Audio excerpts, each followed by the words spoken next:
it's Anna and this is Atlas 101. In this lesson, we are going to continue with styling. So we are going to look a bit further to labels and pop-ups. So let's start by bringing in some data as per usual.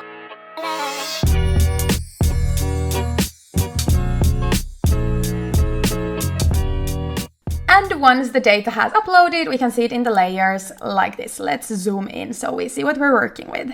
So right now we have all these pink points here, but we might want to visualize it in a bit of a different way. In the last lesson, I showed you how to use markers from the visualization tools, but now we are going to continue in standard styling because that's the only visualization type that enables labels here right under styling. So we're going to click that and we are going to select an icon. So let's go and we can search. These are custom icons that have been uploaded to our workspace. At below these custom icons, we have all the regular icons on Atlas right here. But now we can go into one of my custom icons. I have at one point brought this type of an icon that looks like property. So let's use that one. But right now we brought this, and since it's a bit of a bigger circle than the point it was, there are fewer points. But if we zoom in, you can notice that more and more icons will appear. And in the end, they will be at all the same points as the original points, like this.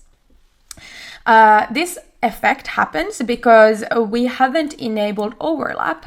If we would like to all the points show all the time, we could allow overlap, but we have quite a lot of points here, so I don't know if that looks so good. But what we might want to do is to just hide the original pink points from here. So you can always go back to styling and you can remove fill and you can remove outline so that you only have the label showing like this.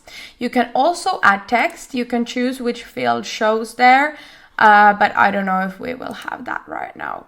And you can also edit the size of your icon here on the right side. If you want it bigger, whoa, that's big.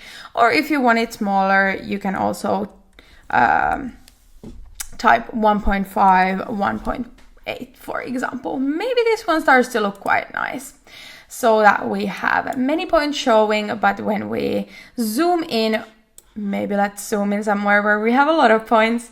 It shows all the time more and more, like this. And here you also have more icon options. You can here decide the very precise point for your icon. But this was all for labels now. Then we are ready to move into pop-up styling. So let's go into the layer panel, and under styling and labels, we have pop-ups. And just to show you what pop-up means, you already have some pop-ups by default on your map. So if you click one point, you'll see what a pop-up is. Let's click a random point and you see all kinds of information. This is basically everything from the data table related to a certain point, even the booleans, everything like it is in the data table, but we want to make something a bit more easy to understand and visually appealing. So let's go to the pop-up place, which is under styling and labels. First of all, we can choose that it's either fixed on the upper right corner or it goes wherever your cursor is. Let's maybe keep it fixed. Then you can choose to custom make it or use a card template. We're going to custom make it now so that I show you everything from scratch, but please try the card template sometime as well. It's super nice. We don't want to have our layer name here on as the title because we want to make it from scratch, like I said. That means the content part right here. But then before that, we can still choose how to trigger the pop-up, either on click or just hovering on top of the point. But because we have so many points, let's maybe choose on click so that the eye doesn't get confused with too many different pop-ups all the time. Then we can choose to fit content, small, medium, large. Maybe let's see how medium would look like with our data. Then we get into the content part. So let's add an element from the plus button. Let's start by an image because we have images in this data. So here on the right, you can choose a certain column from your data table. So everything is connected. So let's scroll down a bit and we should find images. And we add images. There we go. Now we can already see how the first thing looks like. So let's click a certain point and here the image appears. Let's keep editing. So right here and we go back to the plus button. So let's add the new element. Let's add some text. Maybe now we can add the title. So here on the left, and again, we have the same columns from the data table. So let's add the title, and you have all kinds of text styling options here, and let's just make it a bit bigger. Otherwise, I think we're good. There we go. Now you can already see it here. Then we can add some more information. So let's add a text box. Let's add, probably we should at least have the monthly rent.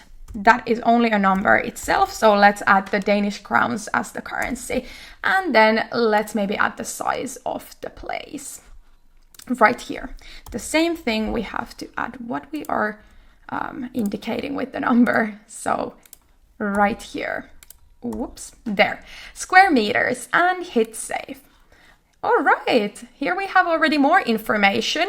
And as the last thing I would add here is maybe a button to make it interactive so that a person can click the button and go further, because we happen to have the URL of the apartment listing. So let's add the URL here. We can label it as something else, maybe have a call to action such as see more here, and then we can choose the color. Let's choose something from here now.